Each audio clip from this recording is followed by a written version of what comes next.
Seja muito bem-vindo ao Presta Atenção, o melhor podcast para líderes e liderados que buscam ir além da carreira sem abrir mão da saúde mental, física e espiritual. Aqui, o meu objetivo é transformar chefes em líderes humanizados e afetivos, promovendo uma nova forma de liderança que conecta, inspira e transforma. Então, se prepare para mergulhar em conversas profundas, práticas e cheias de propósito, porque o mundo precisa de líderes melhores e você, com certeza, é um deles. No nosso primeiro podcast, o Retorno, podcast de retorno, a gente falou um pouquinho sobre pressão por resultado, o que acontece, quando gera estresse, burnout, depressão e etc. Mas a gente ainda deixou muita coisa por dizer, a gente recebeu várias mensagens, bastante informações ali de coisas que vocês observaram e que a gente precisa abordar porque não tem como. E foi bem interessante ver que muita gente entendeu o contexto e se viu naquele contexto de, olha, o meu líder faz muita pressão, ou olha, eu sou líder e eu aprendi que é dessa forma, e aí? O que eu faço? Eu aprendi que eu tenho que fazer pressão, eu aprendi que é assim que funciona, porque se eu não botar pressão, ninguém faz, se eu não fizer, ninguém faz, etc, né? Especialmente quando o líder, ele é o meio do sanduíche.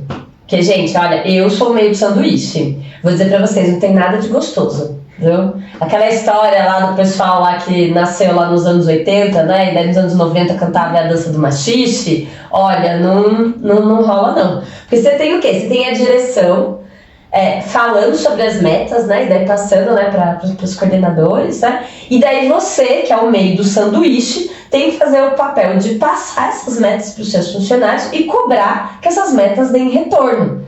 Então daí você fica lá parecendo que você está no meio de um cabo de guerra, porque é funcionário puxando um lado e a direção puxando o outro, é funcionário puxando um lado e a direção puxando o outro, Foi o que mais teve assim, de repercussão em cima disso, que o líder faz nesse papel, Como é que o líder vai ser uma pessoa sadia, mentalmente saudável, sendo puxado no cabo de guerra? Pois é, essa pergunta aí do outro lado. Como é que você consegue ser mentalmente saudável sendo puxado num cabo de guerra e que muitas vezes esse cabo de guerra se estende?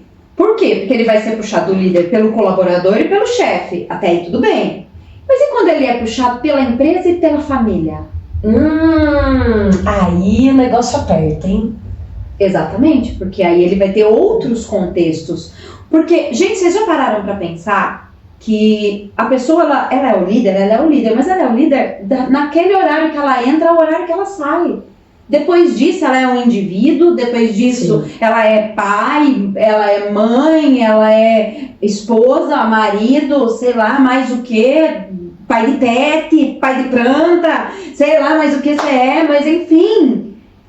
E a pessoa pega aquele problema do trabalho e se arrasta por todo tempo, todo dia, todo o restante do dia, às vezes da noite, porque ganha insônia, o estresse gera insônia, a depressão, pode gerar depressão, enfim, vai para outros lugares e a pessoa ainda tem que conviver com isso fora do ambiente de trabalho, dentro do ambiente de trabalho. Então, ela é o meio do sanduíche, talvez em mais de um lugar. Em mais de um lugar. E eu faço muito relação, essa questão de a gente levar pro trabalho, a gente levar, na verdade, para casa, essa pressão que a gente sofre no trabalho. Eu vejo mesmo por mim, assim, se eu não me policiar, eu quero ser produtiva 100% do tempo, 24 horas por dia, 365 dias no ano. Por quê? Porque fui refinando, fazendo meu processo de desenvolvimento e, obviamente, que antes de eu entrar nas terapias, eu quero foco, alta performance. Eu preciso ser mais produtiva no trabalho, otimizar o meu tempo, para eu ter tempo de conversar com os meus colaboradores. E daí isso começa o quê? Começa a virar um vício. E daí você leva pra sua casa. Daí na sua casa você também quer ser produtiva. Você quer cozinhar, limpar o chão, limpar a areia do gato, tudo ao mesmo tempo. né? Pelo menos assim, eu acabei desenvolvendo essa visão de produção e eu faço na minha casa, né? Então eu vou lá, vou colocar a roupa para bater, porque enquanto a máquina tá trabalhando, daí eu coloco o feijão no fogo, daí enquanto o feijão tá se auto-cozinhando sozinho, daí eu vou limpar não sei o quê, né? Então assim, você tem a sua cabeça conectada ali em 4, 5 atividades e daí você leva o seu modo de gestão, de operação, essa produtividade muitas vezes acelerada e tóxica para dentro da sua casa. E daí quando você vê, assim, eu não tenho, mas para quem tem filho, eu imagino já a pessoa já, tipo, tratando o filho quase como um colaborador, do tipo, quando foi que você me pediu isso? Você me pediu com 24 horas de antecedência? Olha, mas eu só posso te atender daqui 72 horas. E você começa a agir dentro da sua casa, com a sua família, da mesma forma que você age no trabalho. Porque como a gente falou no podcast anterior, né, não tem esse lance de caixinha, de que essa é a Paula namorada, essa é a Paula líder, não existe isso. É legal você falar sobre isso, porque eu atendo vários CEOs de várias multinacionais, e há um tempo atrás, há uns 3 anos atrás, um deles, quando começou esses atendimentos clínicos, eu comecei a observar, eu atendia ele, atendia a esposa, atendia alguns dos filhos, eu comecei a observar que quando ele saía do trabalho e ia para casa, ele gerenciava a casa. Então ele chegava em casa já observando se estava tudo limpo, estava tudo em ordem, as coisas estavam prontas, aquilo que já seria de hábito deixar pronto, tipo a janta, etc. Ok? Aquilo que não tivesse pronto, ele começava a chamar as pessoas. Então chama a esposa e tipo, olha, isso aqui não tá pronto, que horas você vai fazer? Quanto que você vai fazer? Quase que perguntando, quando é que você me entrega isso? Qual que é a deadline?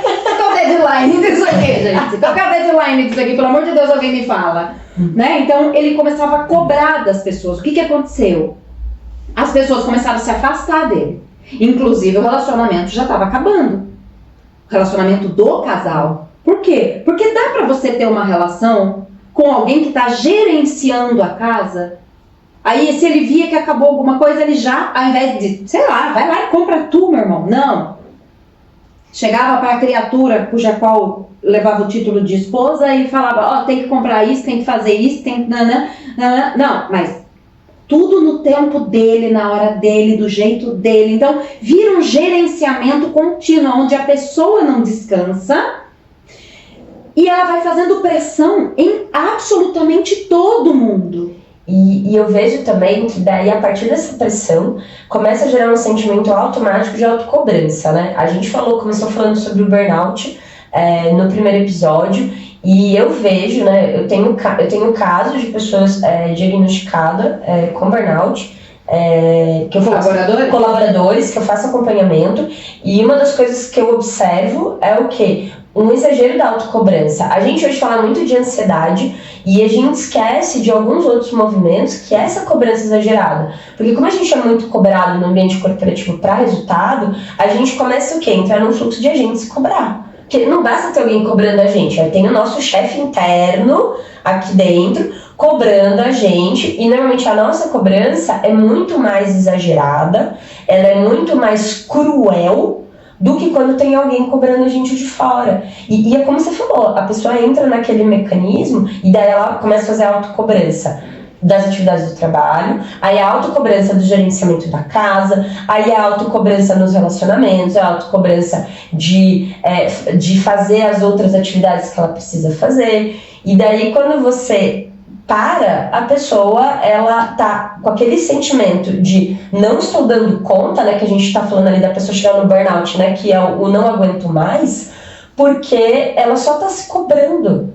E muitas vezes, se a gente for olhar, ela tá entregando, ela tá fazendo ok, mas ela não consegue ver, porque ela já entrou num mecanismo já que é tão natural para ela, que ela não consegue enxergar da forma como ela tá fazendo, da forma como ela tá dividindo as atividades, tá bom. Ela não precisa ir mais do que aquilo. Achei legal que você falou do chefe interno, porque vamos voltar na cronologia dos seres humanos, né? Que a gente tem o nosso pai interno, a gente tem as regras que foram instituídas e estruturadas na primeira infância Lembrando aí para vocês e para quem está chegando agora, que a primeira infância é de 0, o momento lá que o esperma foi o mais esperto, e às vezes o único momento que ele foi esperto, e entrou no óvulo, até os 7 anos de idade, ali a gente considera a primeira infância. Então, dentro desse período, a gente tem o cadastro desse pai interno, que essas regras, essas normas, a moral e etc, tudo que vai formar esse adulto no futuro. Só que se isso foi feito em exagero na primeira infância, essa criatura já cresceu se autocobrando. Ela já cresceu com um excesso de cobranças internas. E como ela vem aí nesse lugar de muita cobrança, porque talvez ela teve uma infância onde ela foi muito cobrada, ela vai encontrar pessoas na vida dela que vão continuar cobrando, porque isso vai fazer sentido nessa estrutura de vida, né? Aquilo que ela já conhece é o que ela vai continuar buscando, e ela vai se tornar essa pessoa. Então você consegue imaginar que são pessoas que na maioria das vezes estão desde criança, ou seja, foram autocobradas na infância, foram muito cobradas na infância e continuaram se autocobrando o resto da vida, até que ela assume um cargo de liderança e etc. E vai para esse lugar de ficar massacrando o outro dentro da cobrança. Por quê? Porque dentro dela ela também está se cobrando. E como ela acha isso normal, ela não percebe que ela está fazendo mal para os seus próprios colaboradores. Porque, afinal, para ela é normal se autocobrar. E ela vai cobrar os colaboradores pela régua dela. E aí é que o negócio fica muito ruim. Mas muito ruim. Até porque se a gente for olhar, né, do ponto de vista sistêmico, essa pessoa, ela vai se conectar e ela vai entrar numa empresa que tem esse perfil de gerenciamento. Então, o chefe dela vai ser essa pessoa, aí ela vai reproduzir, e daí ela vai lá massacrar os funcionários, e assim vai, né? Você vai numa cadeia de reprodução e de repetição. É, porque eu achei legal você usar a palavra normal, né? Que isso pra ela é normal. Mas, gente, o que é o normal? Vamos parar para estabelecer aqui o que é considerado normal. O normal para cada um é a régua que você tem, ou seja, é aquilo que te ensinaram, é aquilo que você aprendeu, são os seus valores, as suas crenças, os seus aprendizados. Tudo isso formou a sua régua. Presta atenção, a sua régua. E aí você pega a sua régua e vai medir o coleguinha. Só que não dá para medir o coleguinha baseado na minha régua. Só que a gente entra nessa questão a minha régua, ela vale como medida para todos os outros. E mesmo que você enquadre as coisas como normais, né, vamos pegar aí essa situação da autocobrança e da cobrança do outro, porque eu só faço com o outro aquilo que eu faço comigo, né? Então, quando a gente entra nesse lugar de eu estou olhando para minha régua e estou entendendo que essa régua ela é a régua que vai medir o mundo inteiro, e eu normalizei isso, não quer dizer que é saudável. Exatamente, exatamente. E eu vejo, quando você traz essa questão da primeira infância, né, a Grazi que falou sobre o pai, né, um dos nossos estados de ego, né, e o pai, ele pode ser um pai crítico, que é o pai que enfia o dedo na cara, né, ou ele pode ser um pai nutridor. Só que o que acontece? Por que hoje a gente tem essa estrutura de pressão para resultado no mundo corporativo? Porque a gente vive uma sociedade que ela foi se desenvolvendo através desse mesmo mecanismo de pressão. Consequentemente, isso também é vivenciado dentro das nossas casas. Então, qual que é a tendência do nosso estado de ego? O nosso estado de ego, quando a gente conecta com o pai, que é as nossas crenças, as nossas regras, ele está muito mais no pai crítico do que um pai nutridor.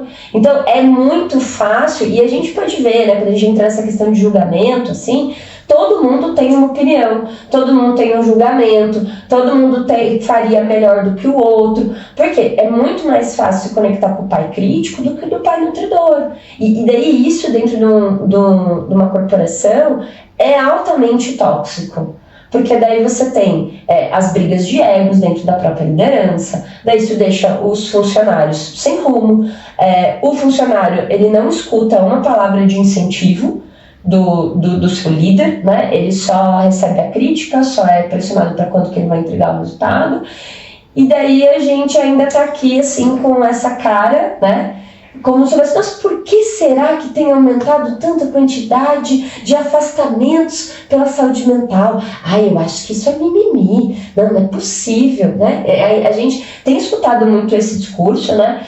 E dentro do corporativo eu escuto muito assim, ela vem de novo falar sobre saúde mental, né? Nossa, tá aumentando demais, mas eu acho que isso deve ser um pouco de frescura, é porque a gente tá dando ênfase para isso. E as pessoas não conseguem enxergar. Palco, né? As pessoas falam, não dê palco para isso. E as pessoas não conseguem enxergar que, na verdade, elas estão tão presas nessa estrutura que elas não conseguem diferenciar mais o que é saudável do que é doentio. Ela consegue se for na vida do outro, porque daí ela tem percepções baseadas na própria projeção, né? Vamos lembrar aquilo que eu tenho dentro de mim e eu vejo no outro, eu corrijo em mim, né? Mas baseado na projeção dela, ela vai dizer pro outro o que é melhor para ele, sabe? Aquele conselho que eu não vivo, mas eu dou. Sim, pois é. Eu costumo dizer que é igual assistir jogo de futebol. Você tá assistindo jogo de futebol, quando você tá na arquibancada ou no sofá da sua casa, todo mundo é técnico. Todo mundo faria diferente, todo mundo sabe, tiraria esse jogador, colocaria outro, esse jogador não tá numa posição boa, tira ele, põe outro. Se fosse eu cruzaria de tal jeito, se fosse eu teria feito isso, eu teria feito aquilo. Porque o seu ângulo de visão é diferente. Você tá vendo o problema de fora. Sim. E quando você tá vendo o problema de fora, é a visão do drone, né? Ele tá aqui, a hora que ele sobe, ele tem uma abrangência maior de fora do problema. Ok. Só que as pessoas não fazem isso com os problemas delas, com a vida dela. Ela não consegue sair.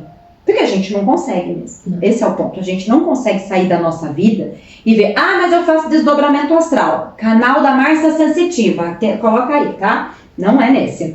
Então, não consigo sair aqui do meu problema e ver ele de fora. É nessa hora que as pessoas precisam entender que é para isso que serve terapia, treinamento, livro de autoajuda. Mas livro de autoajuda, mas autoajuda?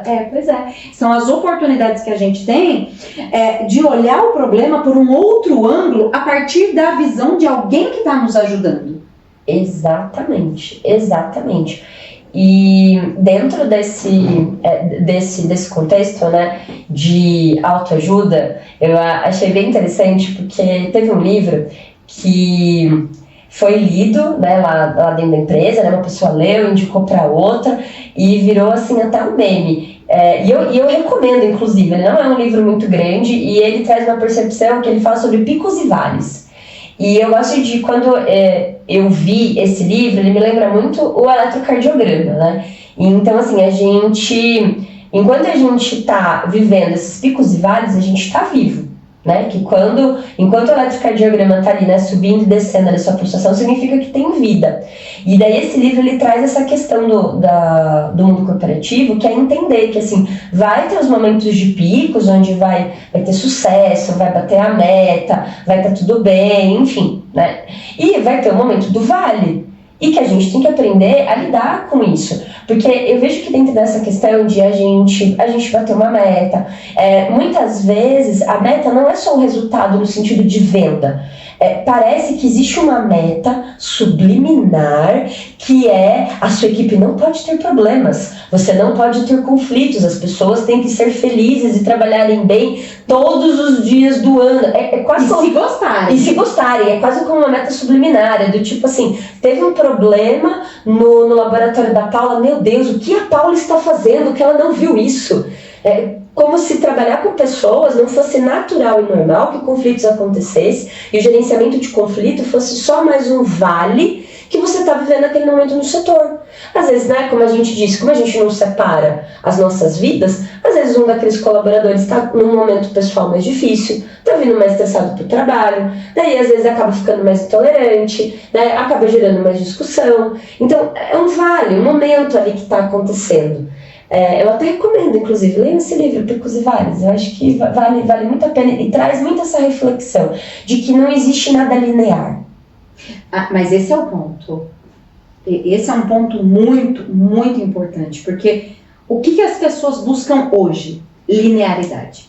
Elas querem uma felicidade constante, elas querem estar bem o tempo todo, elas não querem altas emoções, elas não querem entrar em contato com os medos, com as dores. Isso é uma coisa que eu admiro muito as gerações mais novas, porque as gerações mais novas são as que estão busca ajuda, busca terapia, busca treinamento, vai lá, se joga de cabeça, levanta causas que as outras gerações anteriores deveriam ter levantado e não levantou, e por isso que nós estamos aqui, inclusive a climática, né, que é uma bandeira que eu defendo. Então, quando a pessoa busca essa linearidade, ela não deixa que nada aconteça.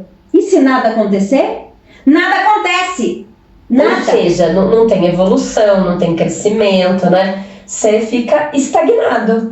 E dentro dessa estagnação, gente, como que eu vou alcançar aquilo que eu quero para minha vida, aquilo que eu sonhei um dia na minha vida, ou que eu desejo, ou que eu nem saiba que é sonho, mas eu tenho vontade de ter, se eu estou o tempo todo evitando o crescimento, evitando a minha evolução? E quando eu não cresço em nenhuma área. Exatamente. Você vira um bonequinho de plástico. Você não sente, não vive. Eu acho que vira um bonecão de posto. Que fica lá se batendo, só tá parado lá, se batendo. E não sai do lugar. E não sai do lugar e só faz barulho e é cheio de vento. Gosto dessa metáfora, vou passar a utilizá-la. Vou virar para as pessoas e vou falar assim, mas você tá feito um boneco de posto, né? É bonecão de posto. Gostei dessa metáfora. Então, a gente vai percebendo que ao mesmo tempo em que nós temos números elevados que vão continuar subindo, se a gente não olhar para isso, de diagnósticos de problema mental dentro das corporações, a gente vê também as pessoas tentando buscar essa linearidade, acreditando que isso vai resolver o problema. Porque quanto mais marasmo eu tiver, mais tranquilidade eu tiver, menos estresse eu vou ter, menos burnout eu vou ter, etc. E uma coisa é a tranquilidade de saber usar o tempo disponível, de saber descansar, de conseguir descansar. Isso lembrando quem consegue, né? Sim. Porque vamos combinar que a gente tem uma boa parcela da população que não tem, que isso seria privilégio. Exato. Eu acho que o grande lance, ou vamos dizer assim, a grande sacada para lidar de uma maneira mais saudável com a pressão de resultados, o atingimento de metas, é a gente olhar para aquilo justamente pensando numa sustentabilidade. O negócio tem que ser sustentável. Então, assim, é sustentável trabalhar 12 horas por dia? É sustentável trabalhar todos os finais de semana do mês? Então, acho que se você é líder, ou mesmo você é funcionário, né, mas que faz ajuste nas suas atividades e na sua vida pessoal, acho que a grande pergunta isso é sustentável? Se você tivesse que sustentar essa situação e essas condições por um ano, você aguentaria? Nem a pau. Misericórdia, gente. Eu já saí do CLT por isso mesmo. Exatamente, gente. Eu saí do CLT por isso, porque era essa jornada que eu fazia. 14, 15, 16 horas por dia, sábado, domingo. Porque quem era logística aí sabe, logística não para. E aí, a gente parava? Não parava. Então, lá atrás eu também vim com essa mentalidade de que quanto mais eu fizesse, mais eu tinha que fazer. Né? E aí eu descobri uma coisa que é o favor que vira obrigação. E aí eu descobri também que eu precisava voltar lá na cronologia do tempo, sabe, naquele pai que ficava ali me cobrando, porque em vários momentos a empresa também não cobrava. Eu que fui fazendo demais e é favor que virou obrigação. Então, gente, pra gente fechar aqui o rolê, porque não tem cerveja, se tivesse cerveja isso aqui até de madrugada. E eu também olho para esse aspecto, quanto a gente precisa separar do quanto disso é meta da empresa, do meu corporativo, da corporação, e quanto disso é da minha criação. E eu venho fazendo, porque se eu não fizer, ninguém mais vai fazer, inclusive essa era a minha fala. Mas se eu não estiver lá, a coisa não anda. Se eu não. E eu descobri que eu não estando lá, eu estava no caminho de Santiago, fiquei 60 dias e descobri que tudo rodou normalmente. Então, presta atenção no chefe que tá te dando a meta, né? Se é o chefe da sua empresa ou aquele seu chefe interno, né? O vulgo pai crítico aí que tá com uma régua elevada demais. Aquele brainstorm que você fica na sua cabeça, tem um anjinho, um diabinho sentado, um em cada lado do seu ombro, e um fala, vai descansar, e o outro fala, não, você tem que trabalhar. Pois é, vamos também observar isso. A gente não está eximindo você, corporação que está aí do outro lado, e dizendo, não, vocês estão ilesos, porque é tudo coisa da nossa cabeça. A coisa da nossa cabeça é piolilândia, tá? O restante a gente resolve olhando para isso com mais profundidade. Então, fechamos? Fechamos. Presta atenção. Presta atenção e olha só, daqui 15 dias entra outro podcast, a gente vai falar mais sobre outros aspectos, sobre esses aspectos, enfim, a gente vai falar sobre aspectos. E o que vocês quiserem saber, coloca nos comentários, manda pra gente, lembra lá? @Graziela Brizola, redes sociais, Instagram, YouTube, TikTok, Facebook e redes sociais como paula.trilhaterapeuta. Então, encontra a gente lá, segue a gente lá e manda mensagem, comenta aí quais são as suas dúvidas, o que você quer que a gente comente, o que você quer que a gente converse e com quem você quer que a gente converse também. Indica aí alguns líderes, algumas pessoas que seriam legais, a gente ter um bate-papo, sabe? Para começar a ter um engajamento maior e ouvir as outras partes, né? Vamos ouvir a liderança, como que eles enxergam tudo isso. Então, beijo para vocês e até o próximo. Presta atenção!